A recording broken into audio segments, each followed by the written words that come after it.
Yesterday, that's an awesome yesterday shirt.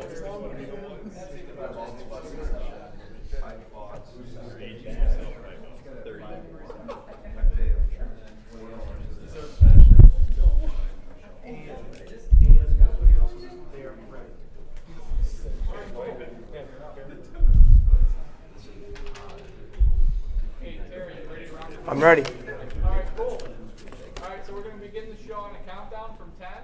So we're going to go silent, at 3 and all that. Terry, and then we'll be live, okay? That camera first. Are you guys just gonna point to the camera that we're on or not? Yeah, we can probably do that. Probably better. So, okay, could you do that, please? All right, cool. All right, so we're going to start then on countdown from 10, 10, 9, 8, 7, 6, 5, 4. Welcome to UW-La Crosse. We are in the Cleary and Friends Alumni Center for the Mike Schmidt Football Show here on KQEG. The show is live on the stream, played back every Tuesday at 6:30 p.m. We want to begin by acknowledging our sponsors this year: Schilling Supply Company, Honda Motorworks, Schumacher Kish Funeral Homes, 360 Real Estate Solutions, and Market & Johnson. We also want to acknowledge all our guests here today in support of Coach Mike Schmidt and Eagle Football. And now, the star of the show, Coach Mike Schmidt. The star, yeah. Thank you. It's good to be back.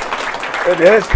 You know, the energy, the excitement in this room, in the locker room, on the practice field, in meetings, is unparalleled. And I read a book recently by Joe Gibbs talking about the culture begins in the locker room. Tony Dungy talks about building a culture, and it's something that you work on each and every year. It was good last year. It's even better this year. Describe for our viewers what the culture is of UWL football. Well, we're trying to create a whole lot of things with how our guys do stuff, with how they approach it.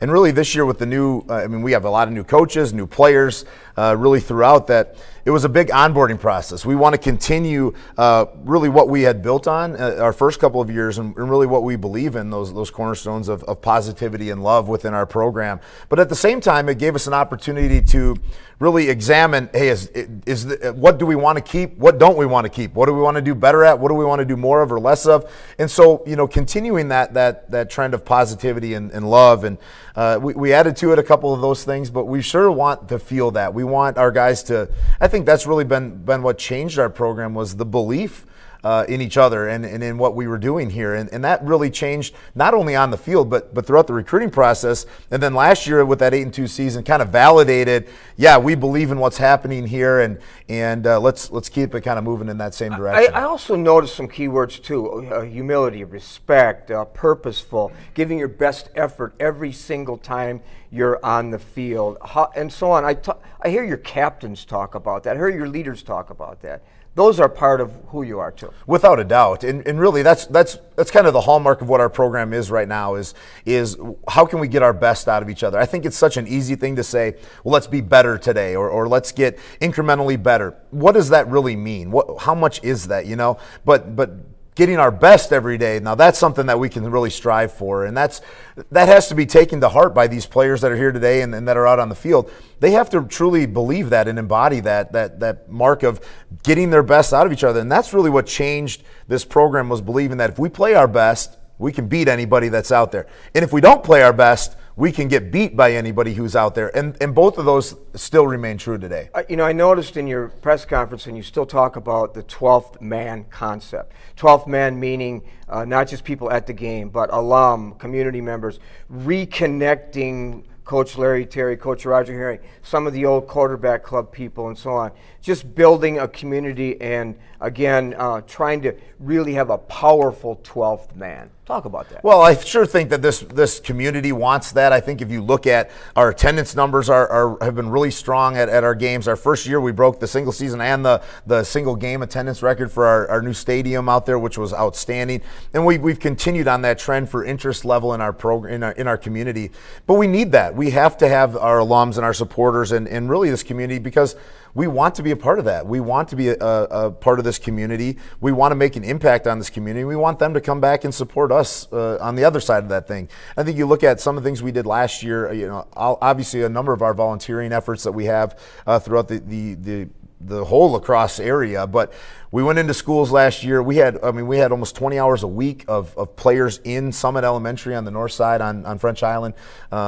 That's unbelievable for an entire semester. Our guys committing that kind of time to mentoring and being an extension and being really good, positive male role models in those things. So when we do those things, then I think it makes it easier for the community to come back. But I think on that other side, the alumni, I don't know. I've said this a lot. I don't know that an outsider would always feel comfortable in this position. Somebody that didn't graduate from here, didn't play here. It's hard. It's hard because there's so many deep traditions and things that guys want to be continued on, and to know those things and to have been a part of them and to have lived through it myself as a player and then as a coach trying to get back to be a part of that, that has been so important to get right back to our roots, to really dig into our traditions and then make them our different way, put our touch on it. And that's really been the hallmark, our way, being our really tagline of our football program is, yes, we're going to continue to do stuff the old La Crosse way, but there's a new twist on it too, and that's what our way really is.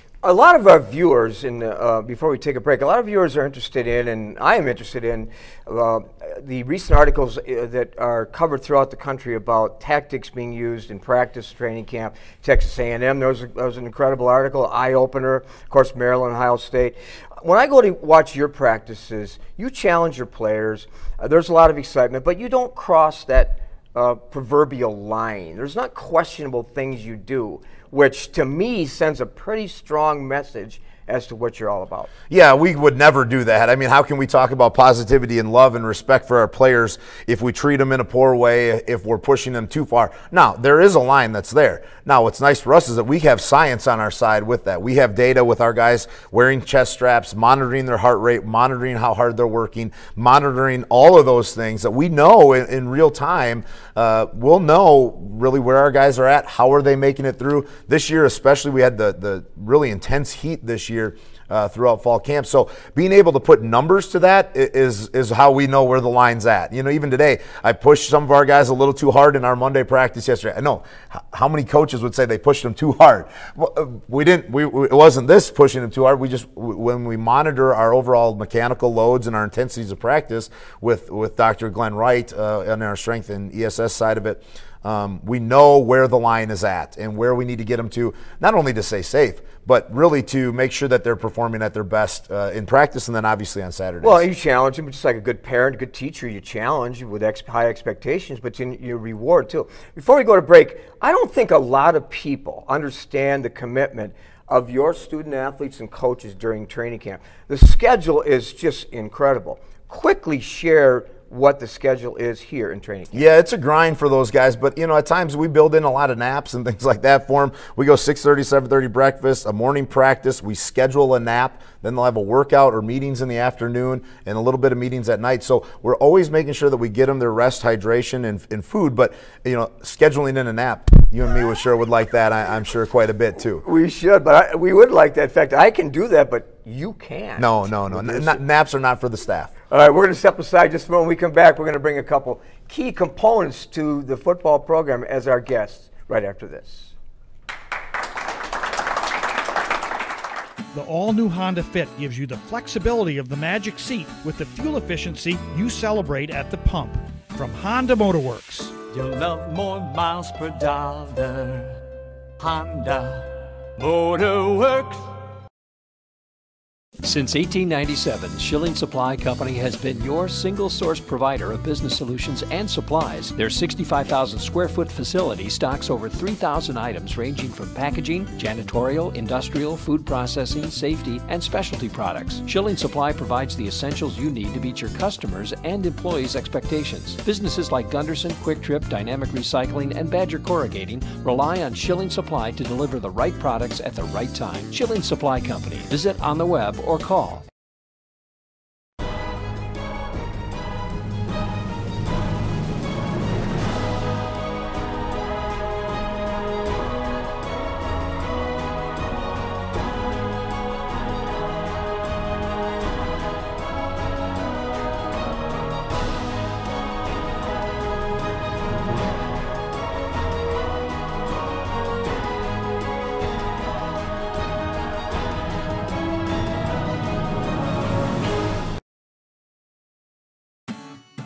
Stunning from any angle, the HRV is a crossover of style and versatility.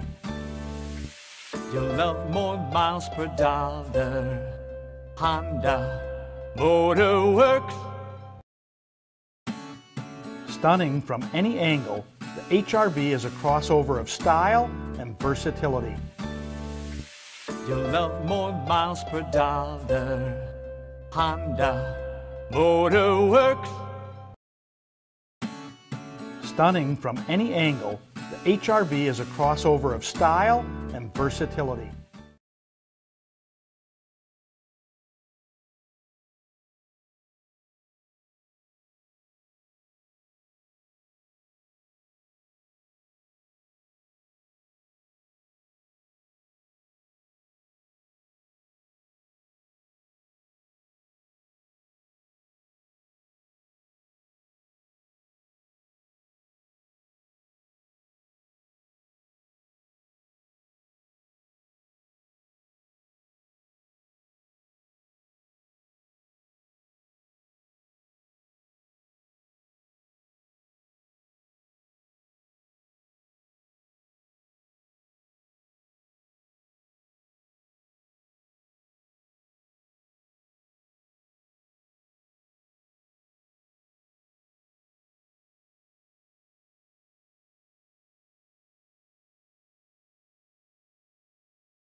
Welcome back to the Mike Schmidt Football Show. We're joined by two quality guests, defensive coordinator Matt Janisch and offensive coordinator Luke Bankston. Coach, you always talk about surrounding yourself with quality people, and these two guests here fit that description, don't they? Well, without a doubt. I mean, and probably more, maybe even more importantly than some of our players all the time and getting them on board, it is making sure our staff is always oaring in the same direction, is making sure that we're all on the same page, not just, I mean, logistically and things like that, but making sure that our values and our what we're trying to do, our purpose on the football field and with our team is all the same. That might be just as important for those things. So, obviously, we Coach Janisch is a holdover with us here, and Coach Bankston's new with us this year, but I mean, we have a small number of full-time guys, and we like that now it's still a bunch of young guys that are really coming through and coming into their own, especially these two as young coaches. Well, Matt Janisch was on our show a couple times last year, second year as defensive coordinator, and of course the impressive statistics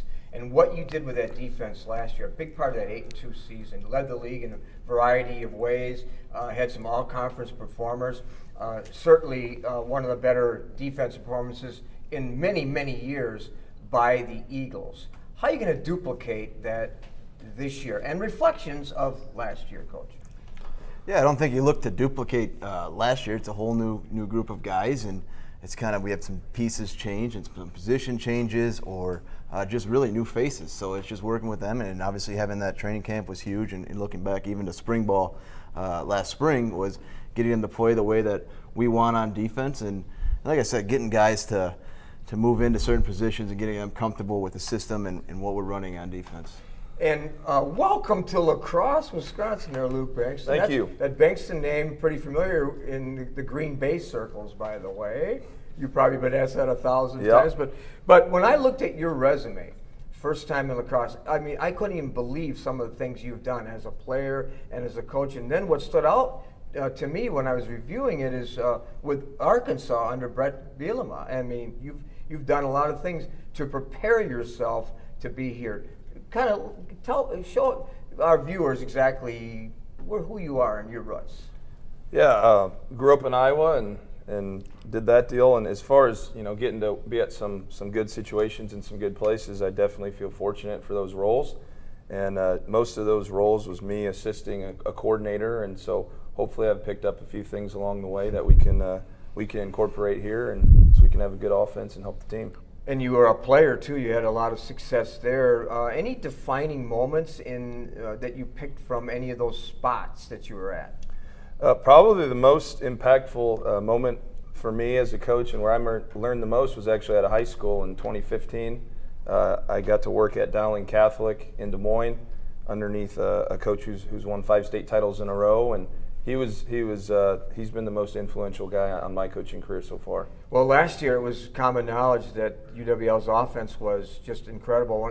Certainly the statistics were unparalleled for many, many years, led the league in a variety of ways. Of course, you had Tarek Yagi, you had Holcomb, and how are you going to duplicate that? I mean, do you have some plans that you want to reveal that are similar to trying to get to that level this year? Sure. I mean, just what Coach Janis said. I mean, it's a new year and it's a new team and it's a new system. I haven't met Coach Landry, but obviously have a lot of respect for him, and he did a tremendous job. And the thing about us is we only return about 3 guys who started the whole year. So we are young. We feel like we're talented, and we feel like it's just a process of us getting our system together, figuring out who we want to be as an offense, what our identity is, and I feel really comfortable and confident with us and the improvement we've made, and I feel like we're finding that, and we found it, and now I'm just really excited to watch our guys go out and play on Saturday afternoon and see if we have. Matt, your assessment of training camp and the opening practice at Dubuque and the opening scrimmage game type situation here, bright spots, concerns, Matt? I think the best part about training camp and then obviously those scrimmages was preparing some of our young guys for really game-like situations. Coach Bankston kind of said it, but we're only going to return 4 seniors on defense. So it was getting them ready, whether it was against our offense or whether it was in practice setting or scrimmage setting with Dubuque, of getting our guys, this is how the games can go, this is how we adjust on the bench, different things like that, and getting them up to speed with that.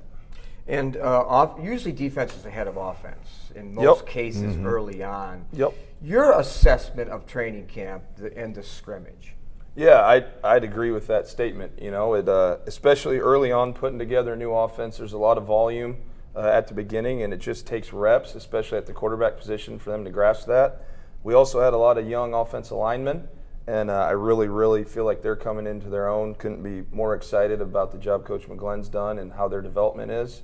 And it just does take time. We've narrowed down what we want to do, and now we're just trying to get really good at that. But I think the biggest thing for us and the advantage for us on offense is we play a really good defense, and on the perimeter we play really good defensive backs, and they make you work, and on the D line and throughout it. So we certainly have had our days, and that's pretty consistent with being a young football team. I think on the defensive side, Coach Janis would say the same thing, that certain days the offense probably gets the better of them, and certain days the defense gets the better of them. And at the end of the day, if you're competing against each other, that's going to make your team a lot better. What are we going to expect defensively from Luther? We're going to get into breakdown of Luther in the next segment, but as you prepare game plan, as you prepare your offense for Luther's defense, what are we going to see? Yeah, well, they graduated 9 starters also on their defense. And their current head coach, Coach Padilla, was their defense coordinator last year. So there's certain things that we're preparing for some similarities, but we're also preparing for them to do some new stuff. And we feel like we've put together a game plan that should be good against both of those. And obviously, like we all have to do as coaches, we'll make a lot of in-game adjustments and see what they're doing and roll with what we've got. And Matt, I'm sure you'll have your unit, your position group ready to go, but you're not sure what to expect because of new coaches and maybe new personnel. Talk about that. Yeah, I think as a defensive coach, it's always a hard time of the year is that week one because they have a whole off season and pieces could change, personnel could change. And then obviously you throw in the new offensive coordinator as well, so now you know you're going to see a completely new offensive style from them. So, really for us defensively, it's been preparing ourselves with our base schemes and then getting our guys ready and in that mindset that, hey, we're going to have to adjust on the bench as to what we see during the game. How about any standouts defensively in camp? I think really one of the top pieces would be our defensive line. Having Ryan Flathers and Zach Zilmer kind of back in the mix, back healthy, that we have them now, has really made a difference with our defensive ends. Key offensive players, Coach. Yeah, Ollie has done an unbelievable job up front on our offensive line. Cole Speaker is extremely talented, as we all know, and I'm really excited about Ben Shramsky and how he's came on the last 4 or 5 days, and then we feel really good about Evan Lewandowski as a young freshman quarterback. I think, before it's all said and done, he's going to be one of the better players to ever play here. So a successful training camp. Good. Yep. We're going to step aside for a minute. When we come back, we're going to talk more about the Wyack and Luther game coming up right after this.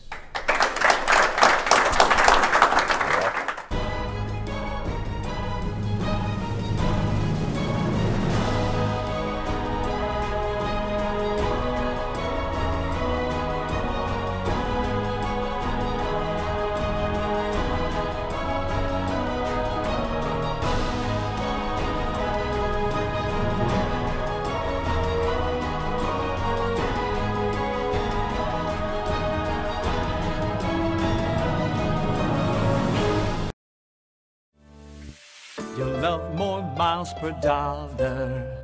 Honda Motor Works. Stunning from any angle, the HRV is a crossover of style and versatility. You'll love more miles per dollar. Honda Motor Works.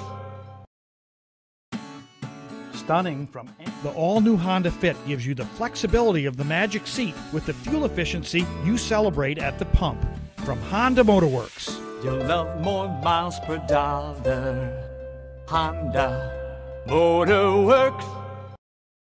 Since 1897, Schilling Supply Company has been your single source provider of business solutions and supplies. Their 65,000 square foot facility stocks over 3,000 items ranging from packaging, janitorial, industrial, food processing, safety, and specialty products. Schilling Supply provides the essentials you need to meet your customers' and employees' expectations. Businesses like Gunderson, Quick Trip, Dynamic Recycling, and Badger Corrugating rely on Schilling Supply to deliver the right products at the right time. Schilling Supply Company. Visit on the web or call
Welcome back to the Mike Schmidt Football Show. Let's start by talking about the WIAC in 2018. Last year, 8-2, 5-2, only losses to Oshkosh and Whitewater.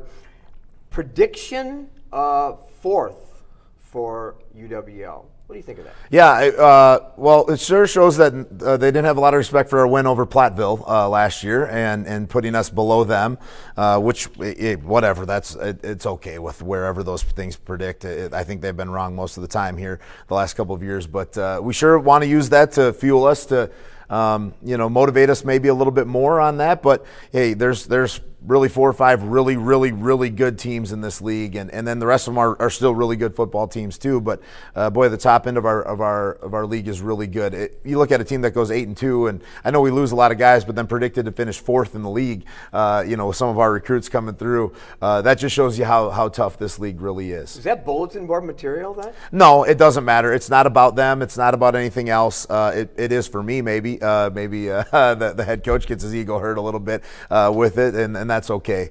But no, it's we're going to focus on us and keep doing what we got to do, and it was hardly a blip on our radar. You lost a lot of key players, but you bring back 40-end letter winners. You bring back a lot of all-conference performers. Yeah. I see them rise and shine during training camp, and I think you're right. I think there's people underestimating what is here. Well, I sure hope so that's going to be the case. We think that we have a great football team. I think we have a ton of talent. I think we have a lot of guys that have played in a lot of meaningful snaps and played a lot of football these last couple of years, whether it's on special teams or in other roles on the field. But just because they weren't listed as starters doesn't mean they weren't taking a lot of plays. But you lose a class like you had last year where we had 26 seniors that go away.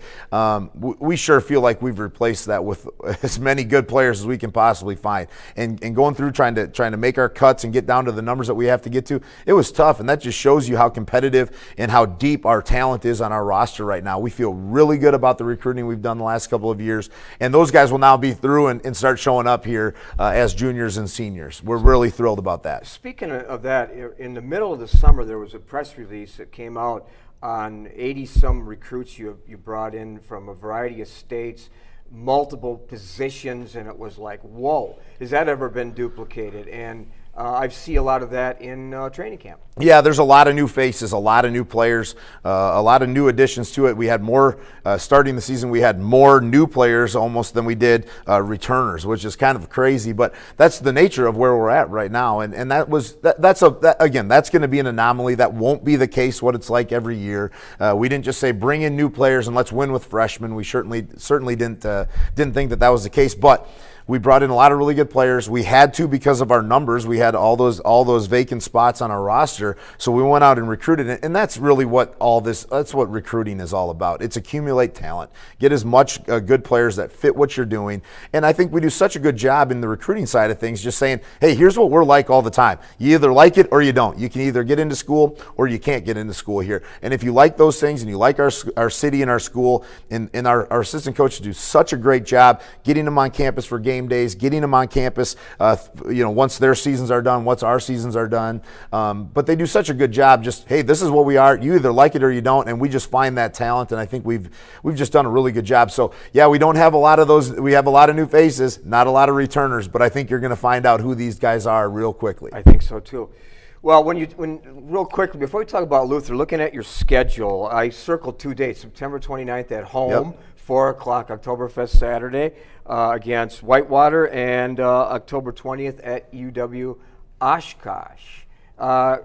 Anything else stand out on? Yeah, we don't shy away from what we talk about here. We talk about 2 games. It's always the first game and the first WIC game. So we're really focused on Luther College, obviously now, but we have been throughout the offseason even. And then our first conference game, which is UW-Whitewater on Oktoberfest weekend here. We'd love to have everybody out for that. But yeah, we certainly focus on those games because our objective always is every week to be playing for first place in the WIC. That's what we want to do. And so, obviously we get that right out the chute. So that's really what we're trying to be focused on with it. But man, this is a loaded schedule. We got Illinois Wesleyan on the schedule, a really good Luther team that had a great season last year, and then a really good Dickinson State for our first home game on September 15th. So it's a loaded schedule even before we get into conference play. Before we close the show, I did a little research on Luther, and of course you beat him last year. Handle, you beat him in your first year. New coach, new offensive coordinator. We talked a bit about that. Yep. But better than what they're predicted about middle of that conference with Wartburg on top. But I think people may be surprised. What have you seen that concerns you about Luther? Well, it's good. They have a really tremendous wide receiver on the outside. He is a tremendous player for them. He's as good a wide receiver as we're going to see all year. And I'm sure they're going to match him up one-on-one. Kind of what we do is play man-to-man anyway, so I'm sure they're going to get him matched up. I'm sure they're going to give us a lot of single receiver sets and really try to get him the football, which we'll be prepared for. But it's interesting. We kind of got to prepare for some triple option on that side of the football. We got to prepare for what they did on defense before. And then we got to prepare for the new coordinator on offense and what he did before, which we feel like we know pretty extensively what we're planning on and preparing for there. But it's too bad that this thing has to come to an end. I wish we could have continued this series. It's been really competitive. They're a good football program, a good team. We're the closest to each other in non-conference. We're an hour and 15 minutes away. I wish they would have wanted to continue that. Unfortunately, they won't. So this will be the last year of that series with it. But I know we're going to get a good shot. I really had a lot of respect for Coach Hafner, their previous coach, and he came out the last year and before the game, and he kind of looked at me and said, "Hey, we're going to give you a run today." And I said, "I know you are. I know you're going to give us a run." And I would expect nothing different with those guys coming on Saturday down there at their place. We really got to play a good game in order to be in a position to win it. Beautiful field, and I like the culture there, similar to yours, that Christian component to the culture of Luther, quality people. Just it's a beautiful setting down there. It really is, and what a first-class place, first-class people all over the place. Yeah, great stadium. Should be a great day on Saturday. So, yeah, I mean, come on down. It's only an hour and 15 minutes away. Let's go and load up the stands down in the court. We'll be there covering that, and so this has been a great show. Before we close, we hope you enjoyed the Mike Schmidt Show here at the Clarion Alumni Friends Center. I want to thank our sponsors. We'll be here each week to talk Eagle football. Next week, Labor Day, we'll talk about, on Tuesday, we reconvene here at 12 noon. Hope all of our viewers can join us. There will be lunch next week here, too, as we are only Tuesday. Then we go back to Mondays at 12 noon. We'll talk a little bit about Luther. We'll talk about a huge opponent, Illinois Wesleyan, who I did a little research on. Pretty incredible, tough pretty team. impressive. Yeah, tough couple games coming up ranked. Here. So until next week, I appreciate you again being the host of the show, Mike Schmidt. Until next week, I'm your host, Terry Erickson, thanking you for joining us here on the Mike Schmidt Football Show.